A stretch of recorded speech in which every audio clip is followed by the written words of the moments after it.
Imaginez un monde sans internet, sans site web, sans email, sans réseaux sociaux. À l'heure où on a tous un smartphone dans la poche, cela peut sembler impossible. Mais il y a 30 ans, c'était la réalité. Pourtant, un homme a osé imaginer un monde différent. Un monde où l'information serait accessible à tous, où la communication serait instantanée, où les frontières n'auraient plus d'importance. Cet homme, c'est Tim Berners-Lee. Et dans cette vidéo, je vais vous raconter l'histoire incroyable du premier site internet au monde, celle qui a changé le cours de l'histoire et peut-être également votre vie si vous êtes webmaster, tout comme moi. Alors, attachez vos ceintures car vous allez découvrir des anecdotes passionnantes et des rebondissements inattendus. Et si vous restez jusqu'à la fin de la vidéo, vous pourrez même voir le premier site internet au monde. Avant de rentrer en plein dans cette histoire, je me présente, je m'appelle Johan, je suis créateur de sites internet et je partage également sur cette chaîne YouTube des conseils pour aider les personnes qui veulent se lancer dans la création de sites internet. Donc n'hésitez pas à vous abonner à la chaîne YouTube pour ne rater aucun conseil et d'autres épisodes de Culture Web comme celui que vous allez voir tout de suite. Nous sommes en 1989, le monde est en ébullition. Le mur de Berlin tombe, on joue du Madonna à la radio. François Mitterrand vient d'être réélu président pour la seconde fois. C'est dans ce contexte particulier que Tim Berners-Lee, un chercheur britannique travaillant pour le CERN, a une idée révolutionnaire. Créer un système de gestion de l'information qui permettrait à des scientifiques du monde entier de partager facilement des données et des résultats de recherche. Internet. Tim est déjà un bon geek. Il est né en 1955, il a étudié à Oxford, notamment la physique.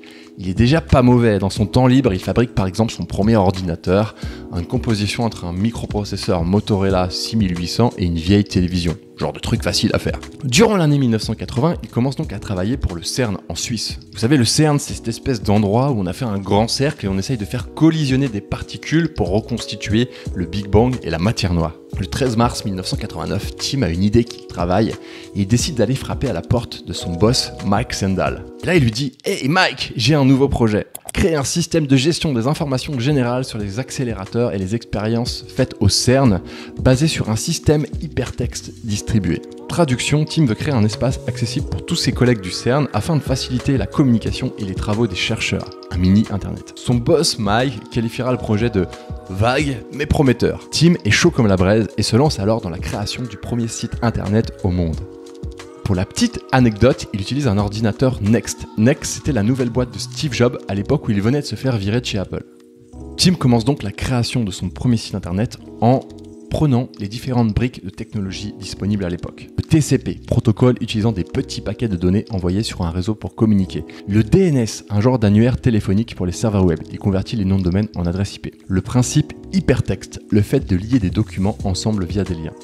Il déclara plus tard à ce sujet « Ah, je n'ai fait que prendre le principe d'hypertexte et le relier au principe du TCP et du DNS. Et alors, boum, ça a fait des chocs à non, ça a fait le World Wide Web. » Et donc, en 1990, il officialise ce nom de World Wide Web.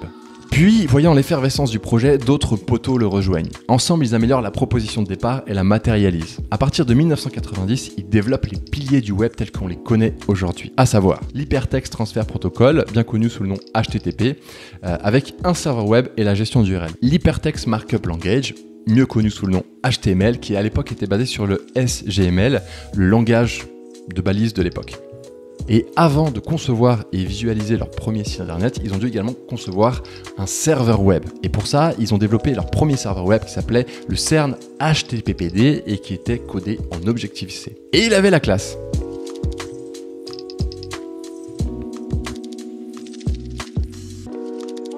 Et là vous dites, ok, c'est trop bien, mais quel était le premier site internet web au monde? Eh bien le premier site internet a été publié le 6 août 1991 et vous le voyez sous vos yeux, c'était la version accessible à l'époque. Et sachez que le site est aussi accessible via votre navigateur, je vous le mets en description. À l'époque, Tim est tellement content qu'il lâche l'info sur le réseau Usenet, un petit peu le Messenger de l'époque. Sur ce site, on y trouvait les objectifs du World Wide Web, connecter, échanger d'informations, ses composants, documents, liens, index, les différentes technologies et protocoles utilisés tels que le HTTP, le FTP, le NNTP. C'était vraiment en fait le site web avec toutes les informations pour commencer à utiliser Internet et à le développer.